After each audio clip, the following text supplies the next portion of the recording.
Malaysia merupakan sebuah negara yang unik kerana masyarakatnya terdiri daripada berbilang kaum dan agama. Kaum Melayu, kaum Cina, kaum India dan rakyat pribumi yang lain dapat hidup dalam keadaan yang aman dan damai, malah saling hormat menghormati antara satu sama lain. Dalam erti kata lain, rakyat Malaysia dapat hidup bersatu padu dan bekerjasama berdasarkan atas prinsip-prinsip rukun negara.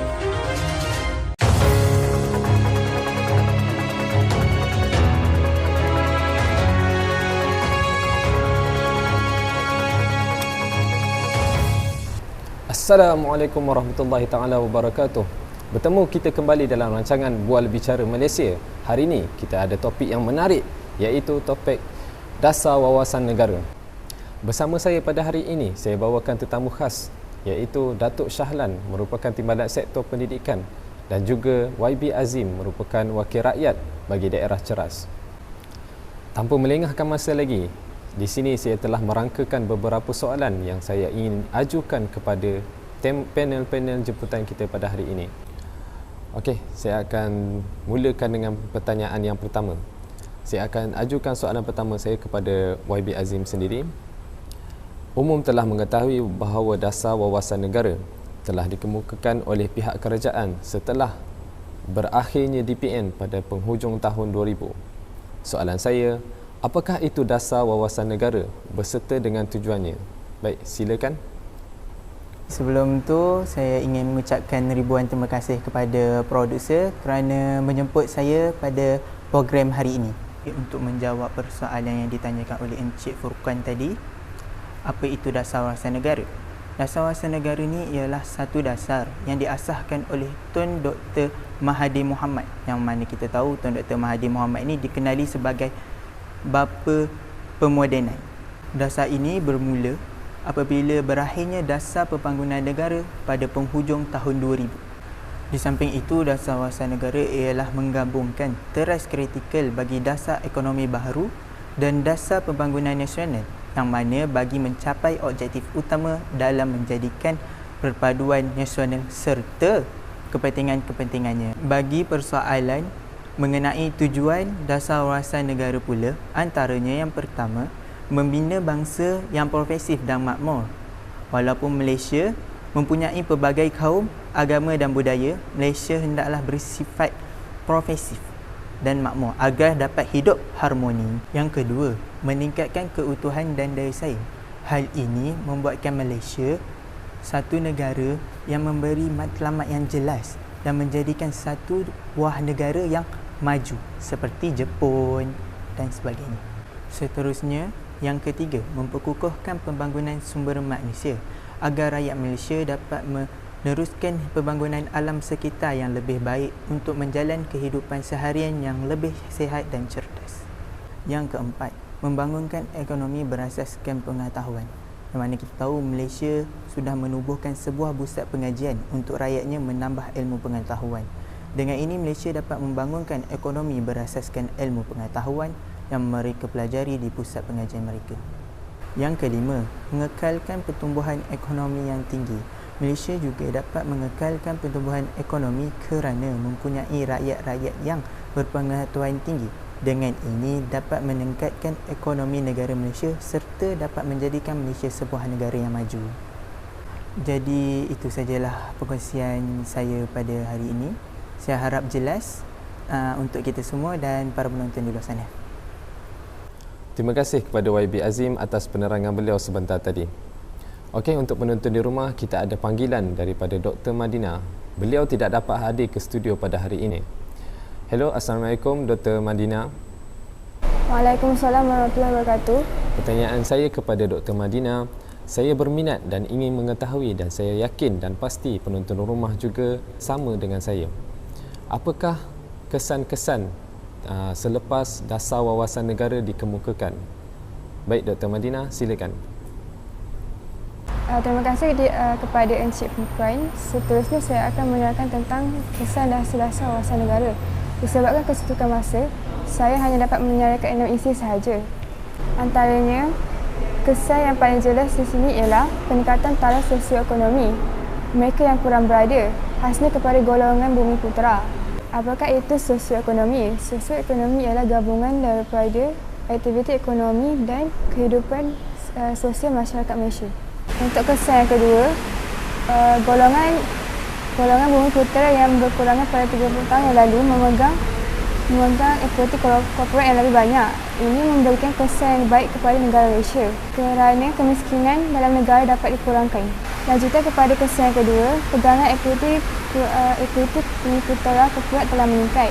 Ianya disebabkan kerajaan membuat strategi yang lebih teratur agar ekonomi bumi putera dapat diperkukuhkan. Seterusnya, kesan yang keempat, lebih kurang 49% daripada 1.6 juta isi rumah di seluruh Malaysia di bawah garis kemiskinan. Ianya disebabkan kerajaan telah bersadar untuk meningkatkan pendapatan serta kesejahteraan isi rumah B40 melalui program peningkatan pendapatan dan keupayaan mendapat pekerjaan. Terakhir daripada saya, untuk kesan dasar wawasan negara, kadar kemiskinan negara telah dikurangkan kepada 75%. Hal ini disebabkan sistem perlindungan sosial dalam negara telah ditingkatkan. Setakat ini sahaja kesan-kesan yang saya dapat kemukakan. Saya minta maaf tentang kesulitan bunyi bising yang berlaku pada hari ini. Terima kasih. Terima kasih kepada Dr. Madina atas penerangan dan penjelasan yang cukup jelas daripada beliau sebentar tadi. Okey, kita akan berehat sebentar. Bagi penonton di rumah, jangan ke mana-mana, kembali selepas ini.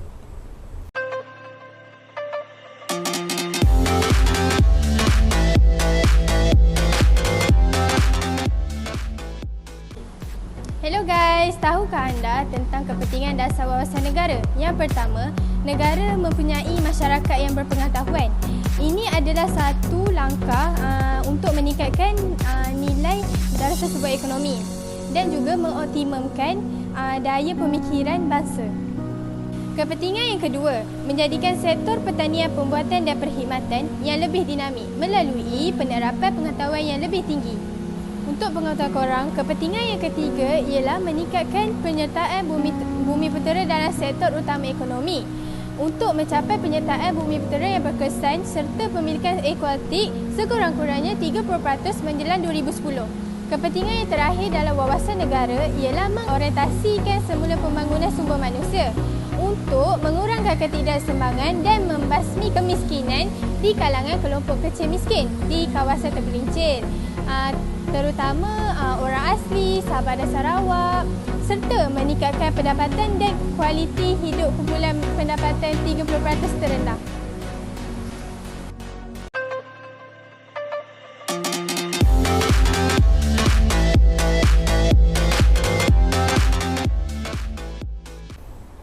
Bertemu kita kembali dalam rancangan Bual Bicara Malaysia.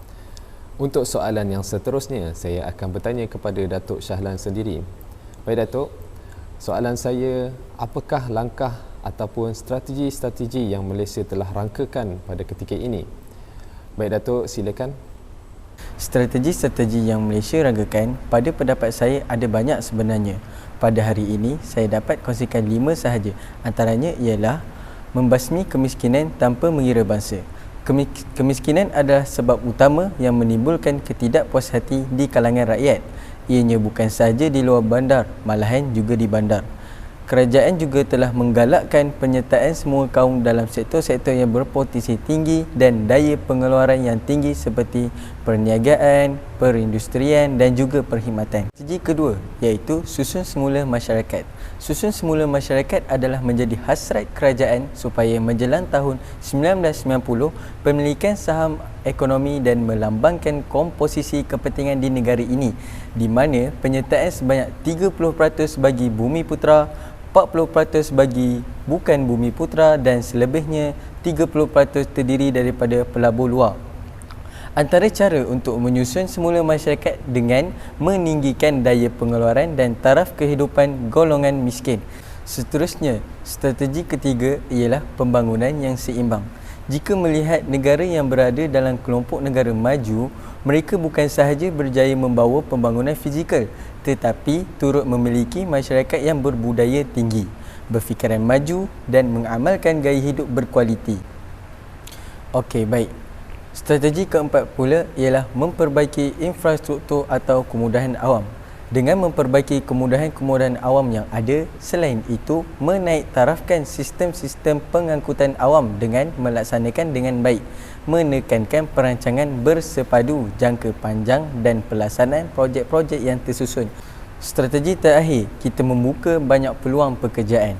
Kerajaan perlu menyediakan lebih banyak peluang pekerjaan khusus untuk generasi muda yang bukan sahaja dapat bertahan tetapi pada masa yang sama berpotensi berkembang maju dalam dunia global yang berdaya saing. Dengan pekerjaan yang lebih baik, maka generasi muda akan berkembang maju dalam dunia yang kompetitif. Terima kasih Datuk atas penerangan Datuk sebentar tadi.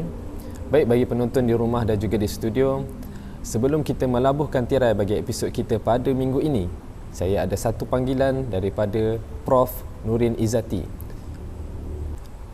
Okey Prof, Assalamualaikum. Waalaikumsalam warahmatullahi wabarakatuh. Baik Prof. Nurin Izzati, saya ada satu sahaja lagi soalan yang saya akan ajukan sendiri kepada Prof sebelum kita melabuhkan tirai bagi episod kita pada minggu ini. Soalan saya, apakah pencapaian-pencapaian yang Malaysia kecapi setelah Dasar Wawasan Negara dikemukakan sehingga kini? Baik Prof, silakan. Terima kasih kepada Encik Furqan atas soalan yang telah diajukan. Sebelum itu, saya ingin memohon maaf kerana tidak dapat hadir ke studio dan saya ucapkan ribuan terima kasih kepada pihak produksi kerana menjemput saya pada hari ini. Saya ingin kemukakan 5 pencapaian dasar wawasan negara. Pertama, mengekalkan pertumbuhan ekonomi yang memberangsangkan. Malaysia kini muncul sebagai negara berjaya mengekalkan pertumbuhan ekonomi pada kadar yang memberangsangkan di dunia. Hal ini kerana dalam tempoh rancangan Malaysia ke-7, negara mengalami pertumbuhan ekonomi yang pesat. Kecuali pada tahun 1998, negara pernah dilanda krisis ekonomi yang teruk. Yang kedua, berjaya dalam persaingan antarabangsa dan rantau. Malaysia berjaya menghadapi persaingan antarabangsa dan rantau berikutan pelaksanaan WTO dan AFTA. Kemantangan ekonomi negara membangun yang lain dalam peralihan kepada ekonomi berasaskan pasaran akan meningkatkan lagi persaingan negara di peringkat global. Untuk pengetahuan penonton di rumah dan juga di studio, WTO merupakan World Trade Organization yang bermaksud organisasi pelabuhan dunia, manakala AFTA pula ASEAN Free Trade Area juga bermaksud kawasan bebas pelaburan ASEAN. Yang ketiga, meningkatkan produktiviti. Peningkatan produktiviti merupakan nadi kepada pertumbuhan ekonomi dan daya saing. Dalam meningkatkan produktiviti, ia juga bergantung kepada tenaga kerja yang berkualiti dan berkebolehan. Yang keempat, membangunkan ekonomi berasaskan pengetahuan. Merupakan pembangunan tenaga manusia yang berpengetahuan, sebagai contoh SNT, Sains dan Teknologi, dan R&D, penyelidikan dan pembangunan sumber daya manusia kini menjadi agenda negara ini. Yang kelima, syarikat-syarikat swasta negara telah mendapat tempat di pasaran dunia dalam perdagangan barat. Syarikat swasta banyak melibatkan diri dalam pembinaan bangunan yang tinggi sehingga mendapat perhatian dunia. Ia juga melibatkan diri dalam pembinaan lebuh raya, lapangan terbang dan sebagainya. Negara yang syarikat swasta melibatkan diri iaitu di negara China, India dan sebagainya. Okey, itu sahaja pencapaian yang saya dapat kongsikan. Sekian, terima kasih. Terima kasih Prof. Nurin Izzati atas penerangan beliau sebentar tadi. Baik, maka habislah soalan saya pada minggu ini dan saya ingin mengucapkan ribuan terima kasih kepada tetamu khas kita, Datuk Shahlan YB Azim, dan tetamu jemputan kita yang berada di secara online ataupun secara atas talian, iaitu Prof. Nurin Izzati sendiri beserta Dr. Madina. Baik, di sini saya mengharapkan Malaysia akan lebih maju selepas Dasar Wawasan Negara ini dikemukakan dan lebih berkembang. Saya berharap juga kepada amalan-amalan rasuah di negara kita dapat dikurangkan dan masyarakat Malaysia, terutamanya Bumiputera dan bangsa-bangsa yang lain, semakin erat perpaduan mereka. Kita akan berjumpa lagi di episod di hari dan waktu yang sama dalam rancangan Bual Bicara Malaysia. Hidup muafakat hati sekata, barulah Malaysia bertambah murah. Sikap terbuka amalan kita, itulah Malaysia negara muhibah. Saya Furqan, bertemu kita lagi di minggu depan. Assalamualaikum warahmatullahi taala wabarakatuh.